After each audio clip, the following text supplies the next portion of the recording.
Alors nous sommes arrivés Daf Mem de Baba Messira pour le Shabbat 4 Heshvan.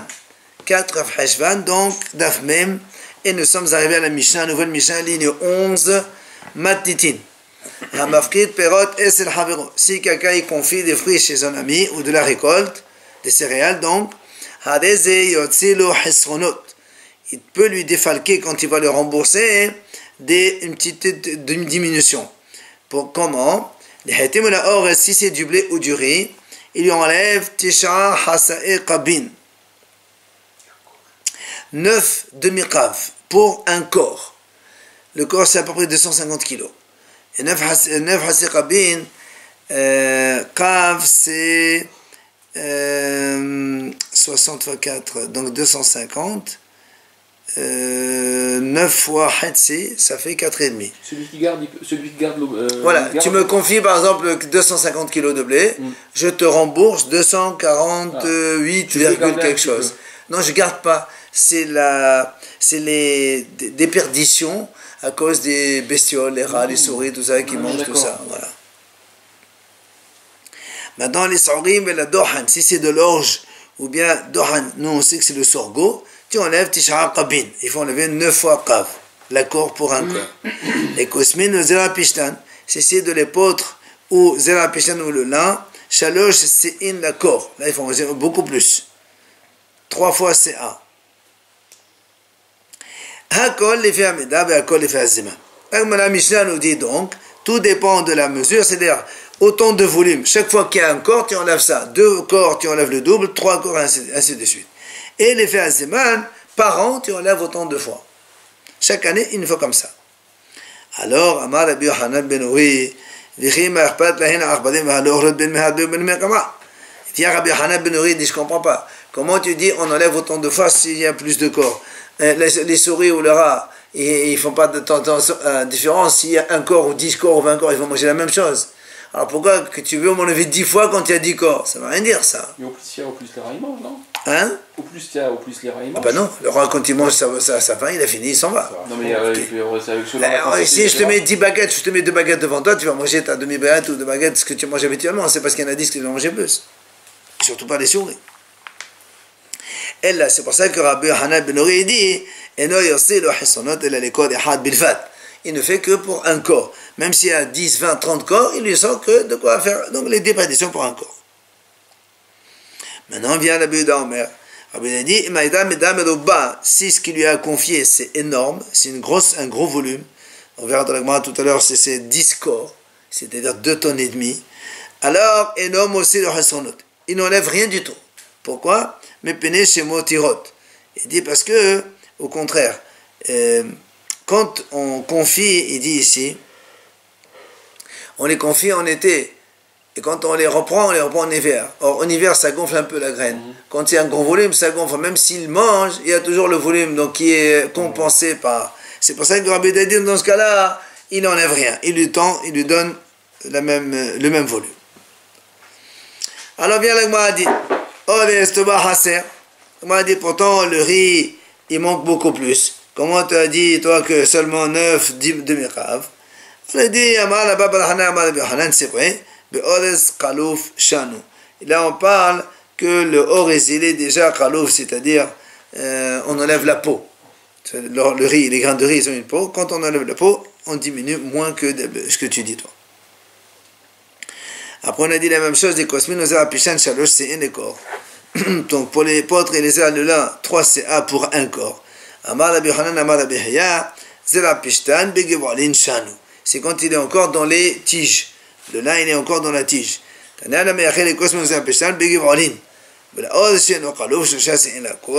Comme on a dit tout à l'heure, quand le riz, il n'est pas... Donc, encore...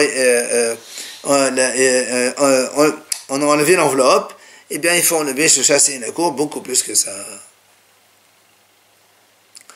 Akol les amida, comme on a dit tout à l'heure, ta'ana, c'est quoi? Ken lechol kod vekod vechen lechol shana veshana. Comme on a dit au début de la Mishnah, donc pour chaque corps tu enlèves cette diminution, et pour chaque année, et donc tu multiplies autant de fois. C'est là où Amar Rabbi Yochanan ben Uri, comme on a dit dans la Mishnah, il le dit comment? Tania, amro lo Rabbi Yochanan hadbe ovdot mehen, hadbe mitpazdot mehen. Quand Rabbi Yochanan ben il a dit, mais attends, les souris, ils mangent autant qu'il y a encore au discours, c'est la même chose.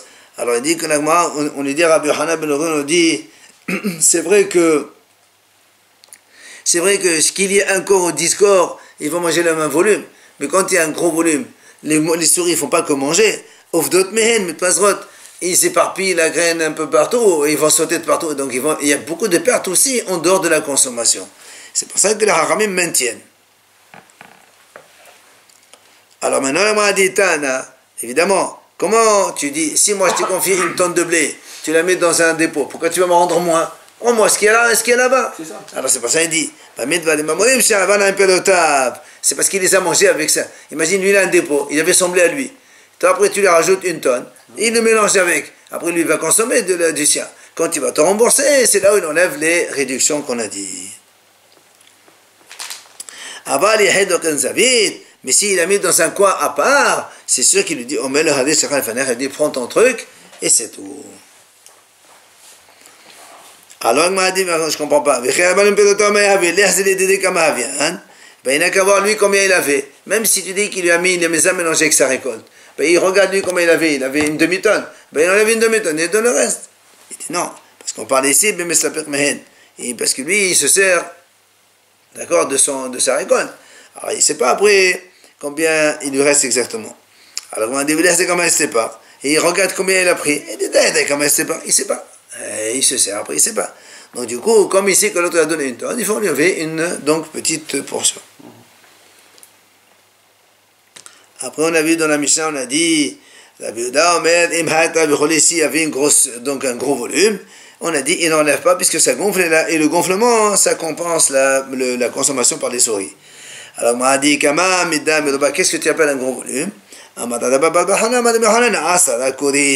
10 corps. Comme on a dit tout à l'heure, donc, c'est 10 corps. Donc, le corps, c'est 250 kg, donc c'est 2 tonnes et demie. Tani Tana Kamim de Rav Nachman. Il vient Hacham innocent devant, donc le Tana devant Nachman. Il dit, quand est-ce qu'on a dit que justement il enlève toutes ces réductions? C'est-à-dire, il a mesuré avec la mesure de la grange, il lui a rendu avec la mesure de la grange. Rachid explique que la mesure de la grange, elle est plus grande que celle de la maison. Il y avait deux mesures, une dans la grange une mesure, et dans la maison une autre mesure. Et la maison, celle de la maison est plus petite. C'est pour ça qu'il dit Aval. Mais si il lui fait mesure avec la mesure de la grange, et quand il va lui rendre, il lui rend avec les petites mesures de la maison. Alors il n'enlève pas les réductions. Alors il dit comment? Il dit, où tu as vu quelqu'un qui il donne des mesures gros et il récupère des mesures petites? C'est-à-dire, si moi je te donne du blé, bon, nous aujourd'hui on parle de kilos et de tonnes, mais à l'époque il n'y avait pas de kilos et de tonnes, il y avait des mesures. Alors imagine, je te donne 10 mesures, chacune elle fait maintenant 20 litres. Toi tu me rends avec des mesures qui chacune elle fait 18 litres. Qui c'est qui va accepter ça? Ça ne marche pas. C'est pour ça qu'il dit, Dilma bimota gonokam. C'est-à-dire, on ne parle pas de mesure, mais on parle à l'époque. Quand on engrange la récolte, c'est en été en général. Et en été, les graines, ils sont secs. Quand ils sont secs, ils sont petits. Quand tu vas les rendre en hiver, et tu les rends, ils sont un peu plus gonflés. Avec l'humidité, ça gonfle un peu. Donc ils sont plus volumineux. C'est pour ça qu'il dit, c'est-à-dire, quand il lui a amené, c'est au moment en été. Et l'autre, il le rend en été. C'est là où il enlève les réductions qu'on a dit.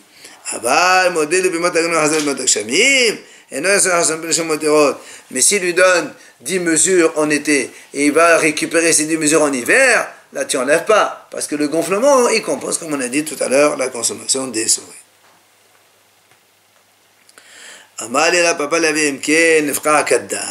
Si tu dis que ça gonfle, alors pourquoi la cruche elle n'explose pas? Si tu dis que le blé gonfle en hiver par l'humidité de l'extérieur, il dit, moi c'est vrai, il y avait une fois comme ça, et le blé il a explosé la cruche, le volume il a, comme on met un truc au congélateur, la bouteille se gaz, parce que le volume est gros. Et bien, ou encore, tu dis, parce qu'il y a une grosse pression, d'accord? Alors quand il y a une grosse pression, ça ne peut pas donc exploser. Ça ne peut pas exploser? Ouais. Ou ça peut exploser? Il y a deux, où je te dis ça, parce que lui il dit, dans ces cas-là, pourquoi la cruche n'explose pas? Une fois c'est arrivé comme ça. Oui. Alors jusqu'à présent on a parlé donc de céréales, maintenant la Mishnah elle va parler de liquide. Matitin, quand quelqu'un il m'a confié du vin, quand je lui rends, j'enlève shtut, c'est-à-dire enlève un sixième. Rabbi Yehuda Omer, homesh. Homesh, donc c'est 20%. Yotze le social le shemen le mea. Pour l'huile, il enlève 3 logs pour 100. Les méa logs. Les méa, pardon. D'accord? 3 logs, c'est-à-dire un log c'est un tiers de litre. Donc 3 logs c'est 1 litre. 1 litre pour 100 logs. C'est-à-dire pour 30 litres. Il te dit pourquoi. Log omer sa shmarim. Donc, la moitié c'est les shmarim, c'est la lie qui se pose en bas. Et le gomer sa bella. Et c'est ce qui est absorbé par la cruche. Parce que quand tu mets de l'huile, évidemment la cruche elle absorbe. Avant les cruches c'était en argile, donc ça absorbe. Maintenant, la m'a dit, si maintenant il t'a confié de l'huile pure, sans lit, sans rien, ben tu n'enlèves pas la lie, évidemment. Et la Mishnah elle continue. Si maintenant il t'a confié de l'huile, mais c'est les cruches vieilles d'avant, où ils ont mis des 20 fois, 30 fois, il n'y a plus d'absorption. La cruche elle n'absorbe plus, à partir d'un moment, c'est terminé. Et si Donc, il me donne par exemple des cruches de vin, admettons. Oui. Il me donne des cruches de vin, moi je lui rends les cruches qu'il m'a donné, ça y est. Oui, mais là aussi, on parle qu'il a mélangé. Non, Non, c'est évident. Non, pas que tu mélanges avec la mienne. Imagine, j'ai de grosses, il me dit voilà, je te mets là-dedans.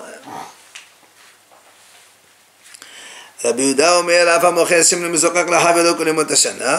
dit même celui qui vend de l'huile pure à son ami toute l'année, par exemple quelqu'un qui fournit de l'huile à quelqu'un toute l'année, il dit, bien sûr, il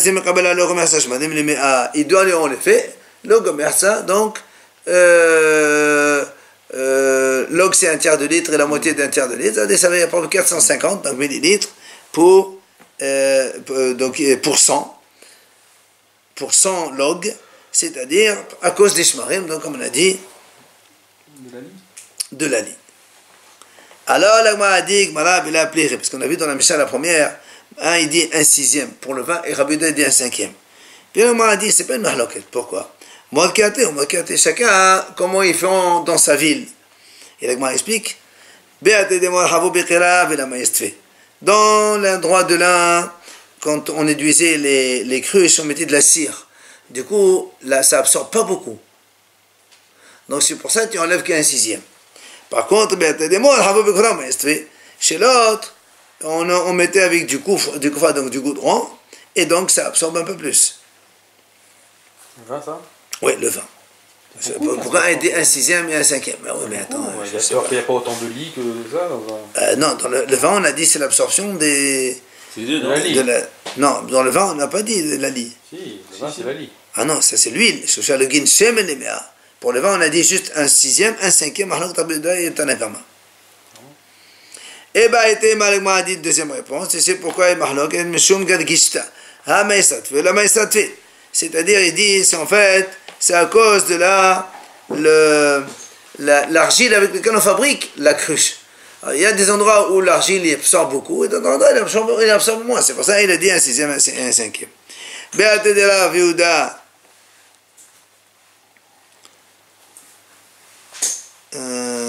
Non, maintenant, moi, elle raconte une histoire.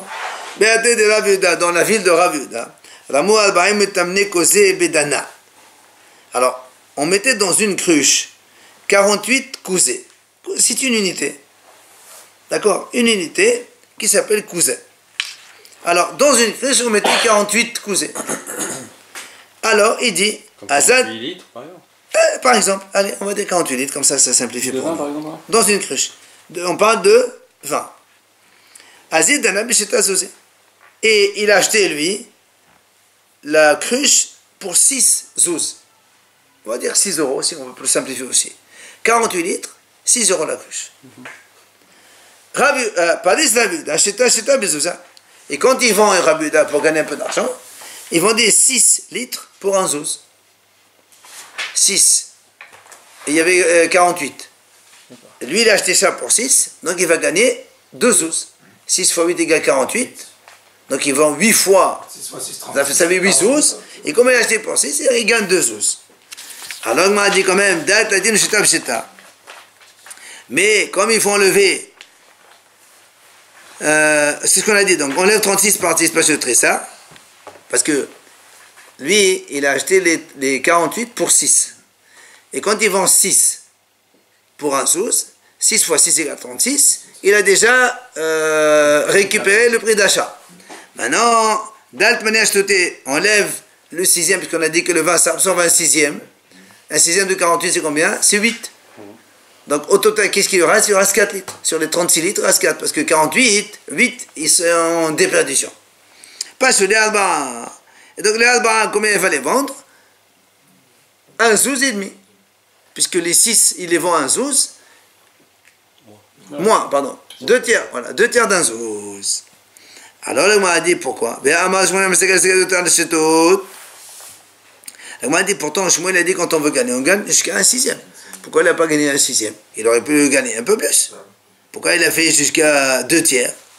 Alors il dit non, parce qu'il y a aussi la cruche qui va vendre, et les shmarim, l'allée aussi, il va la vendre. Ah, il m'a dit, rien n'a fait cette femme, ça fait plus qu'un sixième, il n'a pas le droit. Alors il dit non, il dit non, il y a la fatigue, plus le prix qu'il doit payer à celui qui fait quand il déclare au marché qui va acheter du vin, un représentant, il va le payer. Donc ça défate, en tout, ça fait la même chose. Alors on a dit après, on a dit si l'huile était pure, il ne fait pas enlever les shmarim la lit. Alors on m'a dit, mais quand même, il y a obligatoirement une absorption qui se fait dans la cruche. Amal Abnahman Bimzou Pafin Shanu. On a dit non. On parle ici que la cruche elle est tellement vieille qu'il n'y a plus d'absorption possible. Ou encore, c'est-à-dire quand tu l'as rempli une fois, 2 fois. Après, ça n'absorbe plus. Rabbi Yehuda donc Rabbi Yehuda lui a dit, celui qui vend aussi, parce que quelqu'un est un fournisseur, il lui dit voilà, je te vends de l'huile, toute l'année je te fournis, et c'est de l'huile pure. Alors quand il dit, on me donne 100 logs, à la fin il lui enlève quand même un logomersa pour la lie. Alors il vient à il dit comme ça.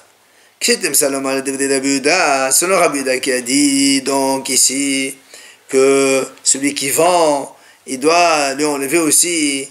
Alors, Moutal Adishmanim, donc il a le droit de rajouter un peu, mélanger dans l'huile, s'il a de l'huile pure, il peut rajouter un peu de shmarim, parce que l'autre, j'ai le droit de lui vendre, de lui défaquer un log et demi de shmarim de lit.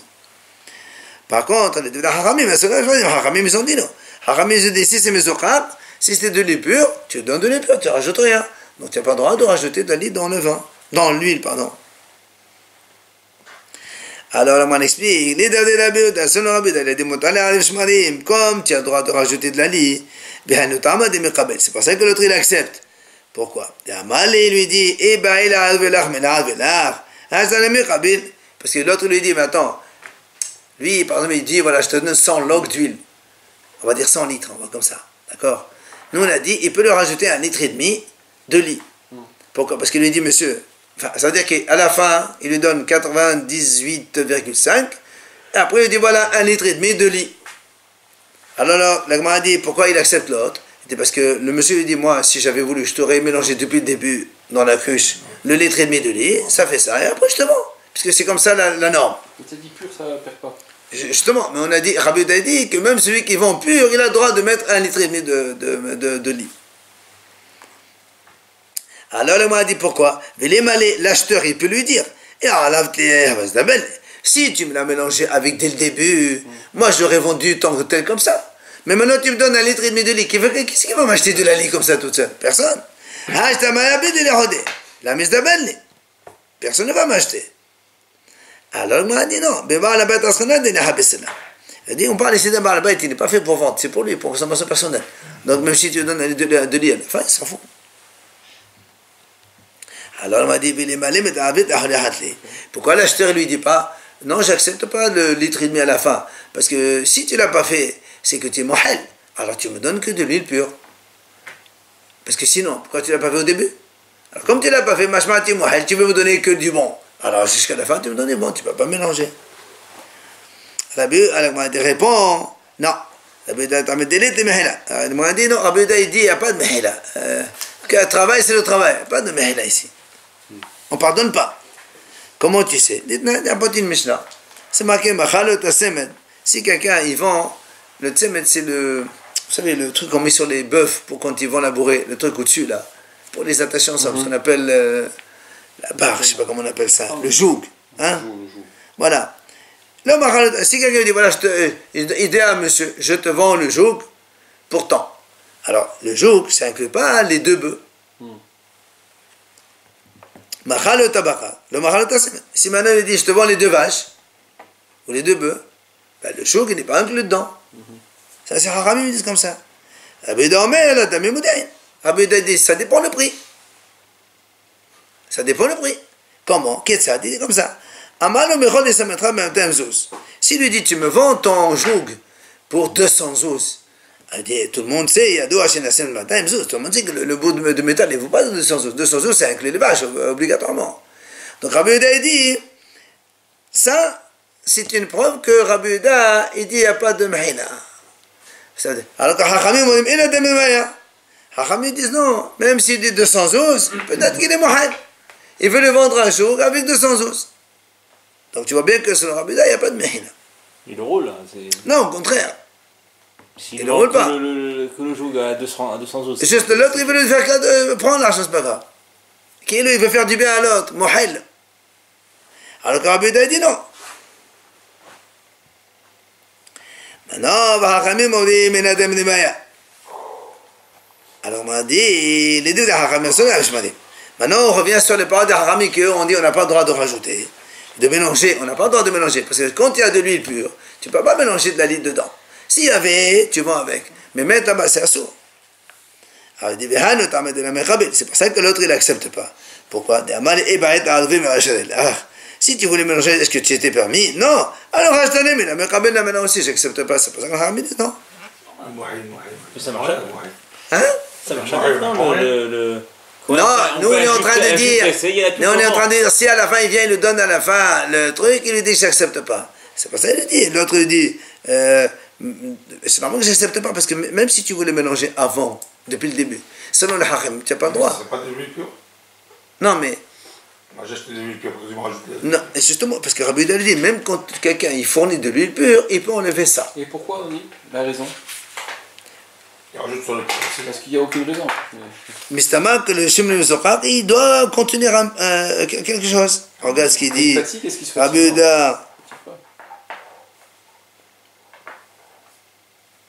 Parce qu'il y avait quand même dans l'huile pure, il y a quand même en bas un truc. Alors, Amal et la papa l'Abaye. Il vient à papa, il dit à Abaye, il dit, moi je comprends le contraire, Adraba, le contraire. Ifka Mestava, c'est le contraire qu'il faut comprendre. C'est comment? Il dit comme ça. Les deux Hachamim, selon les Hachamim, on a le droit de mélanger la lie avec de l'huile. Maintenant, pourquoi l'autre il n'accepte pas quand il va lui donner à la fin? Parce qu'il dit Amal, puisque tu n'as pas mélangé depuis le début, tu pardonnes. Les Hachamim, selon eux, on pardonne. Mais les deux de Rabbi Yehuda, Rabbi Yehuda lui dit, on n'a pas le droit de mélanger. Pourquoi l'autre il accepte quand il lui donne à la fin? Parce que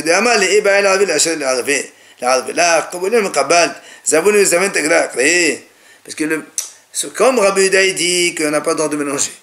Alors il dit, je donne à la fin. Il dit, pourquoi? Parce que l'autre, il me dit, le mélanger, je n'ai pas le droit de mélanger. Et il dit, qu'est-ce que tu crois? Moi, j'achète pour tant. Je te vends pour tant. Aucun bénéfice. Il faut bien que je gagne un petit peu avec toi. Il dit, si quelqu'un, il achète et il vend, c'est ça qu'on appelle un commerçant. Il faut qu'il fasse un peu de bénéfice. Alors, le bénéfice, c'est le litre et demi de lait que je te donne et que après moi, je récupère. La mafkid, c'est shomer chinam. Non, là, on parle mocher. On parle de quelqu'un qui vend, il fournit. Tu vois, des fois, à l'année, je te vends au fur et à mesure. D'accord. On peut lui vendre le prix de la lia au prix du pur. Justement, c'est ça son bénéfice. C'est ça son bénéfice. Il dit, comment, moi j'achète par exemple 100 litres pour 100 euros. Et tu veux que je te vende à 100 euros, il faut bien que... Il a qu'à le mélanger. Alors justement, il a dit mélanger, c'est pas le droit. Alors ça, parce que là on est sur la deuxième version, comme quoi Rabbi Yehuda dit on n'a pas le droit de mélanger. Tu dis, mélanger, je ne peux pas mélanger. Tu veux que je te vende comme ça au prix net? Alors, qu'est-ce que moi, je suis quoi là? J'achète pour 100, je te vends pour 100, j'ai rien gagné. C'est ça un commerçant. Donc, obligé. Tana, la Gemara dit. Que ce soit un acheteur, que ce soit celui qui a confié, maintenant il récupère. L'ifqatim. C'est quoi l'ifqatim? Il dit, c'est les petites saletés qu'on trouve au-dessus de l'huile des fois, à la surface, qui surnagent à la surface. C'est-à-dire que quand tu achètes et tu vois qu'il y a ça, tu acceptes, c'est comme ça. Ça fait partie de l'huile. Alors moi, c'est quoi l'ifqatim? Si tu me dis que l'acheteur il n'accepte pas, alors celui qui a confié non plus il n'accepte pas, il est malé, l'autre il peut dire mais qu'est-ce que je fasse moi? C'est venu comme ça, c'est venu, je ne vais pas dépendre de moi. Et là tu vas me dire non, puisque le mafrid, celui qui a confié de l'huile, il récupère, il trouve des grains au-dessus, il est obligé de les prendre. Alors tu vas me dire l'acheteur aussi, il est obligé de les prendre. Alors même l'acheteur il n'accepte pas. Parce qu'il y a une braïta qui dit et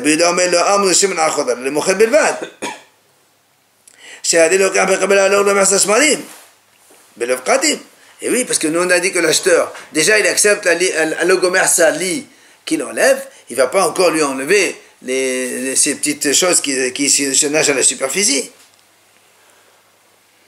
Alors la Gemara répond la kasher. Il n'y a pas de question. Tu sais pourquoi? La